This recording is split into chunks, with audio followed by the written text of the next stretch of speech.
30 years. That's how long a woman can rule an empire, command armies, decide the fate of entire worlds, and never once hear her own name spoken out loud. Not by a friend, not by a lover, not by anyone. What does that kind of silence do to a person after 3 decades? And what happens the day it finally breaks? The throne room was built to make people feel small, and tonight it was doing exactly that to everyone except the 2 men currently trying to kill each other in front of the Queen's dais. Ronan Cole didn't remember drawing his sidearm. He remembered the lights flickering, the deep bone hum of the palace's shield generators dropping out for 4 seconds, just long enough, and then a shape moving through the smoke, where no shape should have been. By the time his brain caught up with his hands, he already had the first attacker on the ground with a knee in his spine, and the second one was lunging past him, straight for the throne. Straight for her. Down. Ronan shouted, and for once in his life, someone actually listened. The Queen of the Kaelen Dominion dropped low behind her own armrest a half-second before a blade meant for her throat carved a silver line through the air where her head had been. He didn't think. He threw himself between her and the second attacker, took the follow-up strike across his forearm instead of his chest, and felt the cold burn of Kaelen's steel bite through his jacket into muscle. It hurt in a way that made the whole room go white at the edges for a second. He grabbed the attacker's wrist, twisted until something popped, and drove him face first into the marble steps hard enough that he didn't get back up. Silence after that. The kind of ringing silence that comes after violence, when your ears are still adjusting to the absence of noise.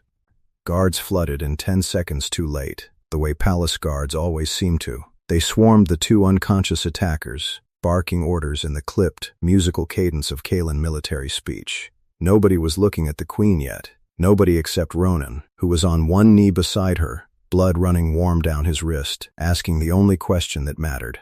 "Are you hurt?" She looked at him like the question itself was strange, like nobody had asked her that in longer than he could imagine. "No," said the Queen of the Kaelen Dominion, and her voice came out steadier than it had any right to.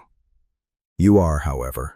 Ronan glanced down at his arm like it belonged to someone else. The cut ran deep, dark blood soaking through torn fabric.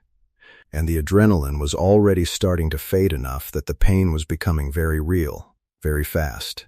"I've had worse," he said, which wasn't entirely true, but seemed like the kind of thing you were supposed to say in this situation. For the first time since the lights had gone out, she really looked at him. Not the way the court looked at him, the human attach. The outsider soldier assigned to her personal guard after the last 3 had been quietly, efficiently murdered. She looked at him the way you look at someone when you're trying to figure out if they're real. "You could have let them," she said quietly, so only he could hear it under the noise of guards and shouted orders. "You could have stepped aside." No one would have blamed a human for hesitating. "I don't hesitate," Ronan said. Then, because the pain was making him a little reckless, he added, "Also, I like my job. Kind of hard to keep it if you're dead." Something flickered across her face. It wasn't quite a smile. It was the ghost of one the shape a smile might take if it had forgotten how to fully form. Her name, according to every record on file, every formal document, every announcement broadcast across 19 systems, was simply Her Majesty. That was it. That was the whole of it. Ronan had been serving on her security detail for 6 weeks and had never once heard anyone say anything else. He found out why on his second day. From a nervous young steward named Kesh, who apparently hadn't gotten the memo about which topics were forbidden around the new human guard. "It's not a title thing," Kesh had explained, glancing over both shoulders before speaking, like the walls themselves might report him. "It's law. Among our people, a monarch's true name becomes sacred the moment the crown passes to them. Only bloodkin may speak it. Everyone else uses the honorific, for their whole reign until death. That's a long time to go without hearing your own name," Ronan had said. Kesh's face had done something complicated than pity, maybe, or fear, or both. "She has no bloodkin left," Guardsman Cole. "There was a purge, the year she ascended. Rival houses. Poison, mostly, and one very efficient fire. She was 17. Ronan had gone quiet after that. He'd done 2 tours flying close air support over conflict zones that made most people's nightmares look tame. He'd seen what war did to bodies and to buildings. But there was something about that particular fact 17 years old, A crown, a fire, and 30 years of silence after it that sat differently in his chest than any battlefield ever had. He hadn't asked Kesh what her real name was. Some doors you don't just walk through because you're curious. But he'd started paying attention after that. Watching the way she moved through her own palace like a ghost haunting a house she wasn't allowed to call home. Watching how every conversation she had was formal, measured, armored. Watching how, in 6 weeks, he had never once seen anyone touch her without her permission. First, not a handshake, not a hand on the shoulder, nothing. 30 years of being your Majesty to absolutely everyone, and never once being anything smaller, warmer, or more human than that. He understood something then that most of the court probably didn't. She wasn't cold, she was armored. There was a very large difference between the two, and almost nobody in this palace seemed to know it. The medical wing smelled like ozone and something faintly floral, a scent Ronan still hadn't gotten used to after 8 months stationed on Kaelen soil. He sat on the edge of a treatment bed while a medic with too many fingers stitched his forearm back together, muttering under her breath about humans and their fragile skin. He was 3/4 of the way through the procedure when the door slid open and the Queen walked in alone, which made every guard in the corridor outside visibly panic and told the medic, in a tone that didn't invite argument, to give them the room. The medic left. "Fast, you didn't need to come down here," Ronan said, flexing his fingers to check the nerve response, mostly to have something to do with his hands. "I wanted to see for myself that you were being treated properly." She paused. "And I wanted to thank you. Properly, not in front of the court, where every word I say becomes political currency by morning. You don't have to thank me. It's the job. It stopped being only the job the moment you put your body between me and a blade meant for my throat." She said it simply, without drama, the way you'd state a fact about the weather. "I've had guards die protecting me before, Guardsman Cole. I've watched it happen. I know the difference between someone doing a job and someone choosing, in the space of half a second, to matter more than their own survival." Ronan didn't have a smart answer for that one. For once, he just let the silence sit. She moved closer. Close enough that he could see the fine tremor still running through her hands, the adrenaline crash catching up with her too, even though she'd hidden it well in front of the guards. Up close, she didn't look like a monarch who'd ruled 19 systems for 3 decades. She looked tired. She looked like someone who had been holding a very heavy weight for a very long time and had forgotten what her own arms felt like without it. "Can I ask you something?" Ronan said. "You may. When's the last time somebody asked how you were doing? Not the Empire. Not the treaty. Not the war in the outer systems. You." She went very still. It was a long moment before she answered, and when she did, her voice had lost some of its practiced polish. "I don't remember," she admitted. "I'm not certain anyone ever has." Something in Ronan's chest tightened at that, sharp and sudden, in a way that had nothing to do with the stitches still being pulled through his arm. Word of the assassination attempt spread through the palace within hours, the way blood spreads through water fast, staining everything it touched. By morning, the council chamber was packed wall to wall with nobles demanding answers, demanding blood, demanding to know how 2 armed intruders had gotten within striking distance of the throne. Ronan stood at his post along the chamber wall, arms still bandaged under his uniform sleeve, and listened to men and women in silk robes argue about security protocols while carefully avoiding the one question that actually mattered. Who sent them? He caught the answer 3 days later, and he caught it by accident. It came from Lord Threnvael, a court advisor with a voice like poured honey and eyes that never quite matched his smile, speaking in low tones to another noble in an alcove he clearly thought was private. Ronan had learned, over 8 months of soldiering in strange palaces, that the most dangerous conversations always happened in places people thought were private. "The girl queen has survived worse than this," Thren was saying, amusement threaded through his words like poison through wine. "But a human bodyguard willing to bleed for her changes the arithmetic. If he becomes attached to her, if the court begins to see him as more than hired muscle, then he becomes a liability that needs removing," the other noble finished. "Same as the last 3. Ronan didn't move, didn't breathe differently, just filed the information away the way he'd been trained to, and kept his face perfectly, professionally blank. The last 3 guards hadn't died in random accidents. They died because someone in this palace was very deliberately making sure the queen never kept anyone close enough to trust for long, which meant the danger to him wasn't over. It also meant something else, something that settled into his gut like a stone dropped into still water.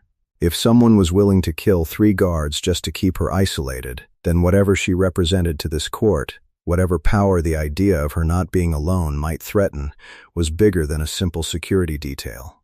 He found her that evening on the observation terrace overlooking the Capitol, standing at the railing with the twin moons rising pale and cold above the skyline, and for the first time since he'd met her, she wasn't wearing the crown. Just a plain gray travel coat, hair loose instead of bound in the formal style the court demanded. She looked, in that moment, less like a monarch and more like a woman standing very much alone at the edge of a very long life. "You should be resting that arm," she said without turning around. She'd heard him coming, of course.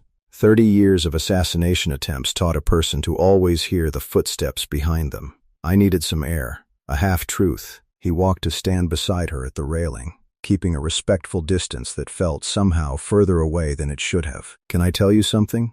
Something you're not going to like." She turned to face him fully then, and something guarded settled behind her eyes, the armor going back up, brick by brick. "Go on. The men who attacked you weren't hired by an outside faction.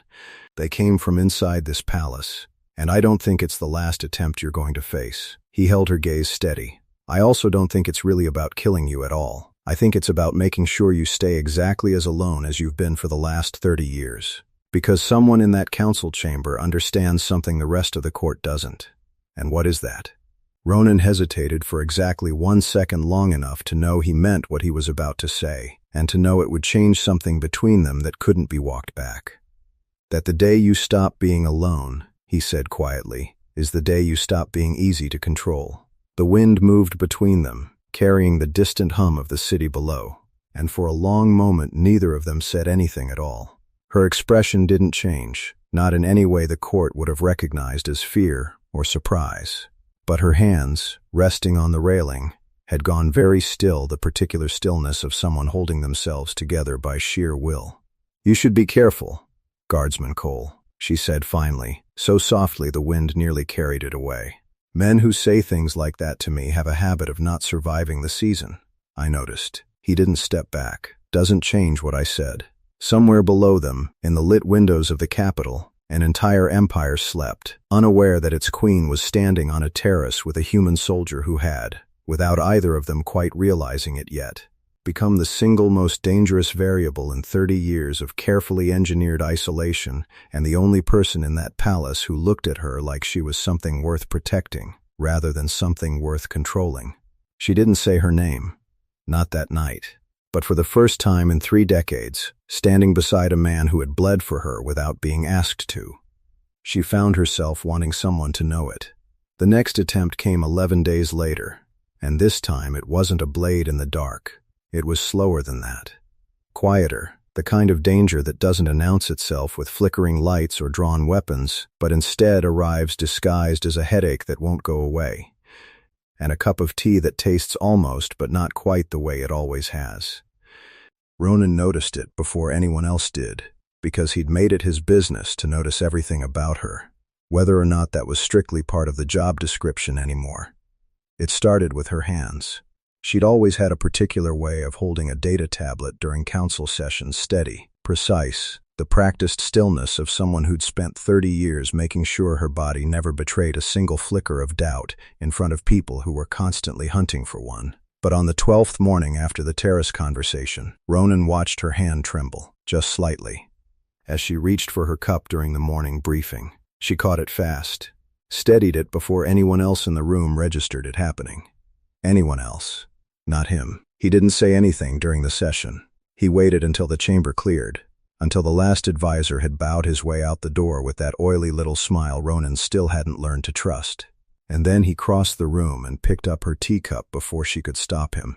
"Guardsman Cole, just give me a second." He brought it close, inhaled. Underneath the familiar bitter warmth of the leaf blend she always drank, there was something else. Faint, almost imperceptible, a chemical sweetness that had no business being anywhere near a beverage. He set the cup down very carefully, like it might go off. "How long has your hand been shaking?" he asked. She went quiet in that particular way she did when she was deciding how much of the truth to give him. It was a habit he'd started cataloging the way you'd catalog tells in a card game, the almost imperceptible things a person does right before they choose to lie, or right before they choose, against every instinct, to tell the truth instead. 3 days, she admitted finally. 3 days you've been slowly poisoned and you didn't say anything? I run an empire, Guardsman Cole. I don't have the luxury of announcing weakness the moment I feel it. Her voice was even, controlled, but there was something underneath it now, something tired in a way that had nothing to do with the poison. If word gets out that someone is succeeding, even partially, the wolves in that council chamber will smell blood within the hour. I need to know who's responsible before I can afford to look vulnerable.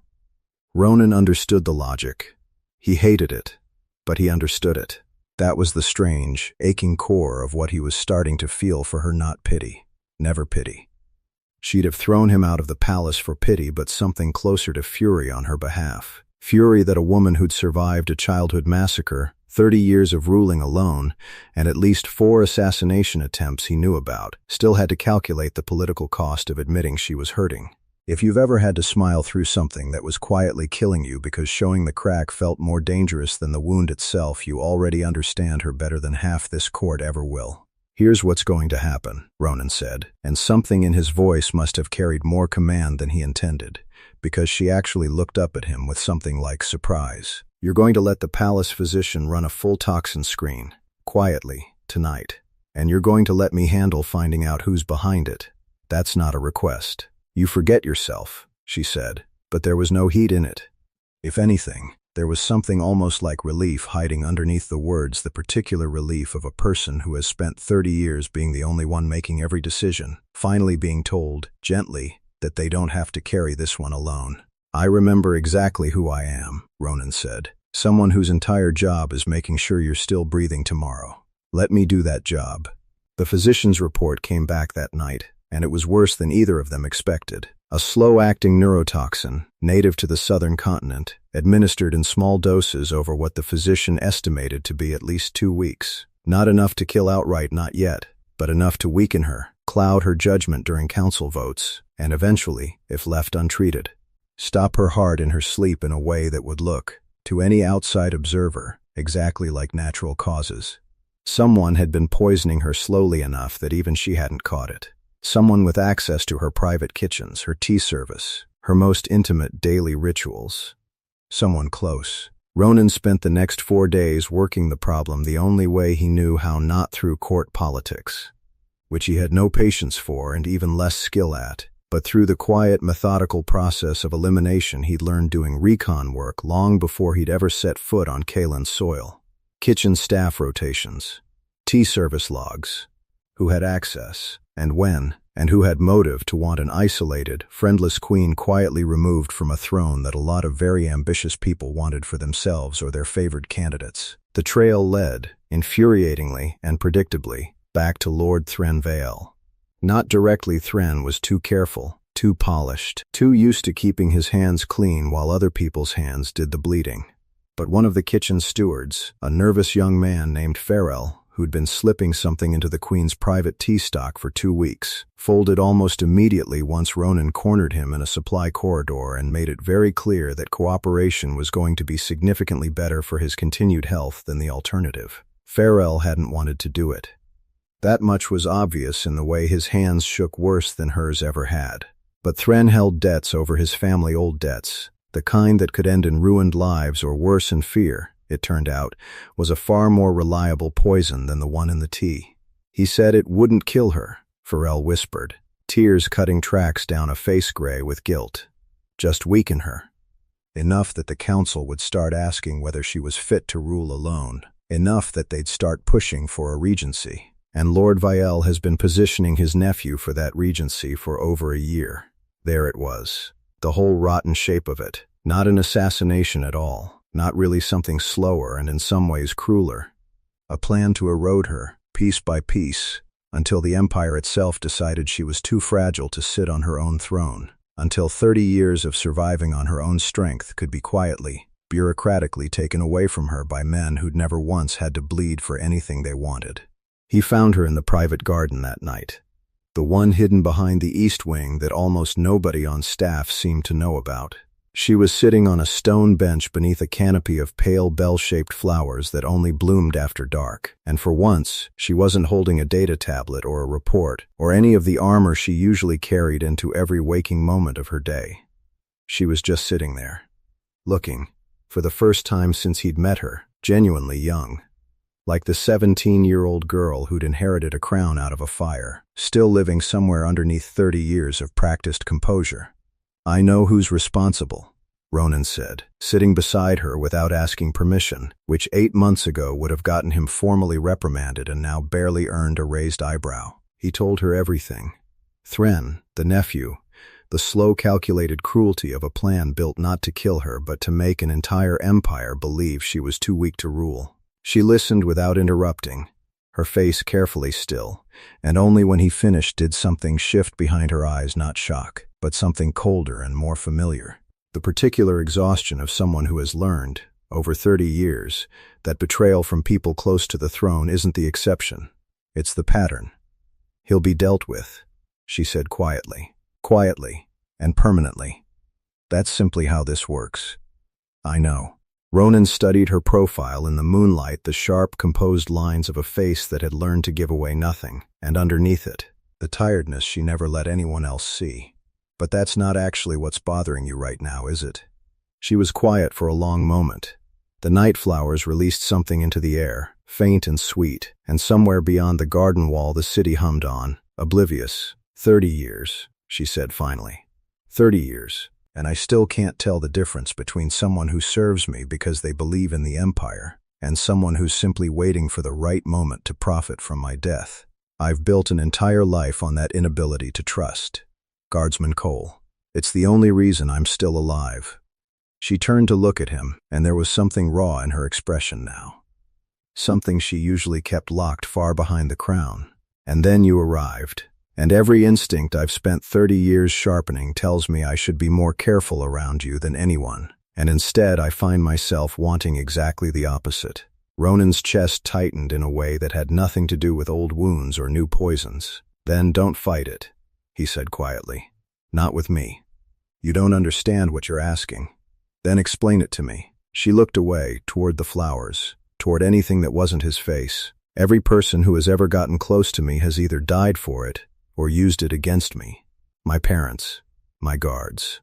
There is no version of closeness in my life that hasn't ended in blood or betrayal. If I let myself trust you the way some part of me wants to, and something happens to you," her voice caught, just slightly, just enough that he heard it.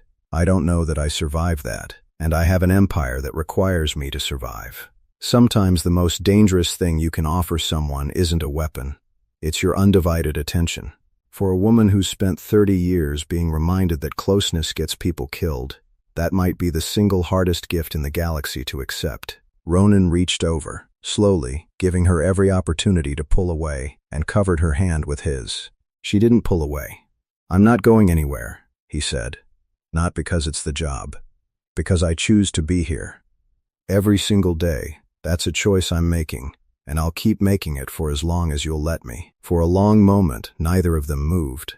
The garden held its breath around them, flowers pale as ghosts under the twin moons, and something passed between them that neither of them had words ready for, yet something that had been quietly building since the moment he'd thrown himself between her and a blade without a second's hesitation. She didn't say her name, but her hand turned beneath his, fingers curling around his in the dark, and for the first time in longer than she could remember, the Queen of the Kaelen Dominion let herself simply exist in a moment, instead of calculating her way through it. Threnvale's arrest happened 3 nights later, swift and quiet, exactly the way palace politics preferred its executions of ambition. He didn't go easily. There were accusations shouted in the council chamber, threats about bastard human influence and foreign corruption of the crown, words meant to wound Ronan as much as unseat the Queen's judgment. None of it landed the way Thren hoped. The council, faced with hard evidence of a slow poisoning plot and a nephew groomed for illegitimate regency, turned on him fast and mercilessly, the way courts always turn on the losing side once the outcome is no longer in question. But even after Thren was gone, stripped of title and led away in chains, something had shifted in the palace that couldn't be undone. Word spread, not officially, never officially, but in the particular way palace gossip always finds its way into every corner eventually, that the queen's human guard had uncovered the plot, that he'd sat beside her in the private garden late at night, that something had changed in the way she looked at him during council sessions, something the sharpest-eyed nobles were already beginning to whisper about behind painted fans and polite smiles. Danger, in a palace like this one, rarely announces itself twice in the same way. Whoever had backed Thren and Ronan doubted very much that a man like that operated entirely alone would be watching now, recalibrating, looking for a new angle of attack. And the fact that the queen had, for the first time in 30 years, allowed someone close enough to matter, gave them exactly the angle they needed. Ronan understood that. He understood with the particular clarity of a soldier who'd made peace with risk a long time ago, that loving her, because that's what this had quietly, undeniably become, whether either of them had said the word yet or not, was going to make him a target in a way his uniform never had. He found that he didn't care. Standing watch outside her chambers that night, he thought about Kesh's words from all those months ago. Only bloodkin may speak it. Everyone else uses the honorific for their whole reign, until death. 30 years of a woman being everything to an empire and nothing, truly, to a single soul who was allowed to say her name out loud. He didn't know what her name was. He hadn't asked. Some things, he understood now, weren't his to take. They were hers to give when she was ready, if she was ever ready, to a person she trusted enough to finally, after 30 years, let the armor down completely. But standing there in the dark corridor, hand resting near his weapon, eyes on every shadow that moved, Ronan Cole made a quiet promise to himself that he intended to keep for as long as he had breath in his body. He was going to be there the day she said it, whatever it cost him. There's a particular kind of quiet that settles over a place right before everything falls apart. Anyone who's ever sat in a hospital waiting room or watched a storm front roll in over open water knows that quiet. The palace had that same stillness in the days that followed Thren's arrest, and if you've learned anything from stories like this one, you already know that kind of silence is never actually peace. It's just the pause before the real fight begins. The retaliation came 19 days later, and it didn't come from the shadows this time. It came through the front doors, in broad daylight, wearing the uniform of an honor guard from the Varen Compact, a neighboring power that had spent the last decade pretending to be an ally while quietly funding every faction that wanted the Kaelen throne destabilized. Ronan smelled the setup before he saw the weapons. It was a diplomatic reception, the kind of gilded, exhausting affair the queen endured maybe a dozen times a year, ambassadors in ceremonial dress, translated toasts, the whole performance of peace that powerful people put on for each other while quietly counting how many warships the other side had stationed along a border. Ronan stood his usual post near the dice, close enough to reach her in under 2 seconds if anything went wrong, and watched the Varen delegation file in with a kind of practiced, unhurried confidence that immediately set every instinct in his body on edge. Too calm, too rehearsed. The lead ambassador's eyes swept the room like he was counting exits, not admiring architecture. "Something's wrong," Ronan murmured into the comm bead tucked behind his ear, low enough that only palace security would catch it. Get a discreet sweep on the Varen delegation. Now, he didn't get an answer before the lights failed. Not flickered this time. Failed, all at once, plunging the entire reception hall into a darkness so total it felt physical. And in the half-second before emergency lighting kicked in, Ronan was already moving, already pulling the queen down off the dais and behind the heavy ceremonial table that had, until 30 seconds ago, been holding an enormous flower arrangement nobody would ever again think of as decorative. The emergency lights snapped on to reveal chaos. Varen honor guards had shed their ceremonial robes to reveal armor and weapons underneath, and the reception hall full of nobles in silk, unarmed, utterly unprepared, had become a killing floor in the space of 10 seconds. "Stay down," Ronan said, drawing his sidearm, positioning his body between the queen and the open floor. "Stay behind me, no matter what happens." "This isn't about me anymore," she said, and there was something in her voice he hadn't heard before, not fear, but a kind of grim clarity, the voice of a ruler doing rapid, cold math. "Look at the formation. They're not converging on the dais, they're converging on the exits." She was right. Ronan watched it land. The Varen soldiers weren't hunting the queen at all. They were sealing the room. This wasn't an assassination.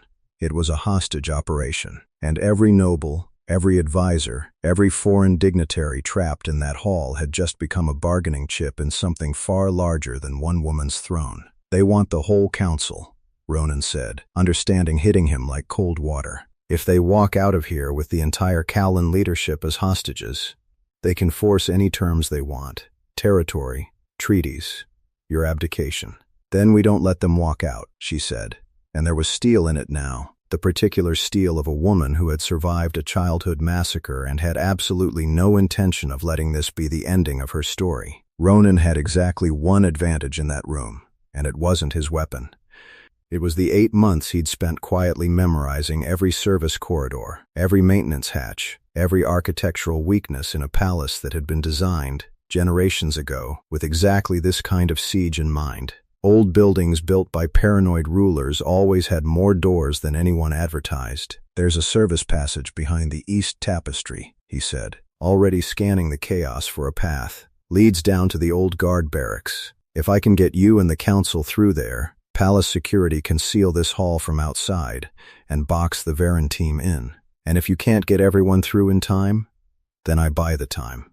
He looked at her, and something passed between them that didn't need 30 years of trust to understand just the last several months of it, which had turned out, against every hard lesson she'd ever learned, to be enough. "Go, I'll be right behind you." "That's not a promise you can make." "I know," Ronan said. "I'm making it anyway."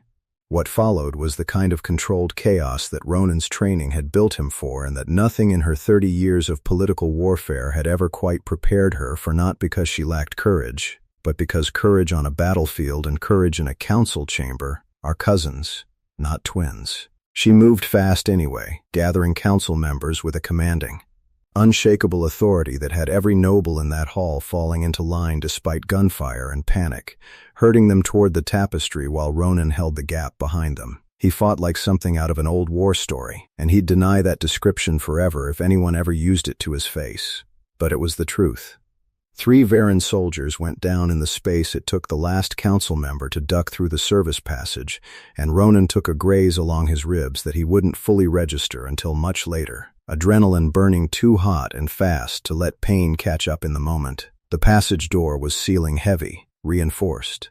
Exactly the kind of barrier that would buy the fleeing council enough time for palace security to mobilize a full response when Ronan saw it. A 4th Varen soldier, one who'd broken off from the main formation entirely, moving not toward the exits, not toward the hostages, but in a straight, purposeful line toward the narrowing gap of the service passage, toward her.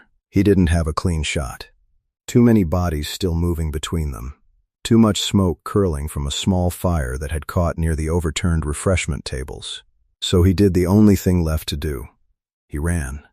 He got there half a second before the blade did. Took the strike across the same shoulder Thren's hired men had cut months ago, old wound reopening beneath new pain, and used the momentum to drive the attacker backward into the closing door frame with enough force that the man didn't get back up. The passage door sealed with a heavy, final clang, locking Ronan on the wrong side of it. In a burning reception hall full of armed intruders, separated from the woman he'd have burned this whole palace to the ground to protect. For one long, terrible moment, there was only the fire, the smoke, and the sound of his own ragged breathing. Then the emergency shutters over the hall's main entrance began grinding open from the outside, and Kaelen palace guards poured through in full tactical formation, and somewhere behind him a very familiar voice, cracked with something raw that had nothing to do with politics, was shouting his name at the sealed passage door hard enough that guards had to physically stop her from trying to override the lock herself. There's a moment in every real story of courage, not the fictional kind. The actual kind where the bravest thing a person does isn't fighting. It's staying on their feet just long enough for the people who love them to see that they're still breathing. Ronan stayed on his feet, barely, long enough for the guards to finish clearing the hall, long enough for the passage door to grind back open, long enough to see her push past a wall of armored soldiers who all knew better than to physically stop their queen, and come to an absolute stop 3 feet in front of him, chest heaving, eyes wide with something that 30 years of political armor had never quite prepared her to hide. "You said you'd be right behind me," she said, voice shaking in a way he'd never once heard it shake before, not even with a poisoned cup in her hand. "I lied a little," Ronan managed. And then the adrenaline finally ran out entirely, and his legs simply stopped working the way legs are supposed to. She caught him. An empress who had not, by her own account, been touched with real tenderness by another living soul in 30 years. Caught a bleeding human soldier in a burning reception hall in front of an entire terrified council, and lowered him gently to the ground, and pressed both hands hard over the worst of the bleeding, and did not, for even a single second, let go. He woke up 2 days later in the same medical wing where all of this had quietly started, with his shoulder stitched, rebuilt, and aching in a way that promised months of physical therapy, and with the queen of the Kaelen Dominion asleep in a chair pulled directly beside his bed, still in the same travel coat she'd worn the night in the garden, her hand resting loosely over his on top of the blanket. She woke the moment he shifted, the way people who've survived 30 years of assassination attempts always wake instantly, completely, no soft transition through drowsiness. "You're an idiot," she said, and her voice cracked slightly in the middle of the word, undoing the sternness she was clearly trying to project. "I've been told." He turned his hand beneath hers, the same way she had that night in the garden, and this time she didn't hesitate before curling her fingers around his. "Did we win? The Varan delegation is in custody. The council is shaken but alive. My throne is, for the moment, secure," she paused. "And apparently, according to every advisor I've spoken to in the last 2 days, I have a human bodyguard who single-handedly held a service passage against 3 armed intruders while bleeding from wounds that should, by every reasonable medical standard, have put him on the ground significantly sooner than he actually went down. In my defense, I didn't want to be rude and interrupt everyone's escape." She let out a sound that wasn't quite a laugh, but was close enough to one that Ronan felt something in his chest loosen that had been tight since the moment the lights had gone out in that hall. "I thought I'd lost you," she said quietly, all the careful political language stripped away, leaving something younger and raw underneath. "For those few minutes behind that door, I thought after everything, after 30 years of learning exactly how to survive without needing anyone, I thought I'd finally let myself need someone, and the universe was going to take him from me anyway, the way it's taken everyone." "I'm still here," Ronan said, and meant it with everything he had left. "I know." Her thumb traced slowly across his knuckles, an absent, unconscious gesture that told him more than any formal declaration could have. "And I find that I don't quite know what to do with that. 30 years of building walls, and you keep finding your way past every single one of them, and I don't think I want to stop you anymore." Ronan looked at her, really looked, past the crown she wasn't wearing, past the title that had defined every interaction she'd had with another living person for 3 entire decades, and saw simply a woman who had survived unimaginable loss and unimaginable loneliness, and had, somehow, against every hard lesson the universe had tried to teach her, decided that he was worth the risk of trusting again. "Then don't stop me," he said softly. The room went quiet, the particular quiet of 2 people standing right at the edge of something neither of them was going to be able to walk back from. She leaned down, slow enough that he had every chance to close the distance himself if he wanted to. And he did, and for a long, unhurried moment there was no empire, no council, no 30 years of forced isolation. There was only the warmth of her hand in his, and the soft, unguarded press of her forehead against his afterward, both of them breathing like they'd just crossed some finish line neither had been sure they'd survive to reach. When she finally pulled back, just enough to look at him properly, something had shifted in her face, something that had been locked away since she was 17 years old and had watched fire take everyone who'd ever had the right to speak her name. "Ronan," she said. Just his name. Nothing else. But the way she said it, careful, deliberate, like she was testing whether the world would still be standing after she did it, told him she understood exactly what she was doing, trading something sacred for something equally sacred, handing him a piece of herself that no one else alive was allowed to hold. "Kessandra," she said next, quieter now, almost like she was saying it to herself as much as to him. "That's my name, my real one. The one I haven't let anyone say out loud since I was 17 years old."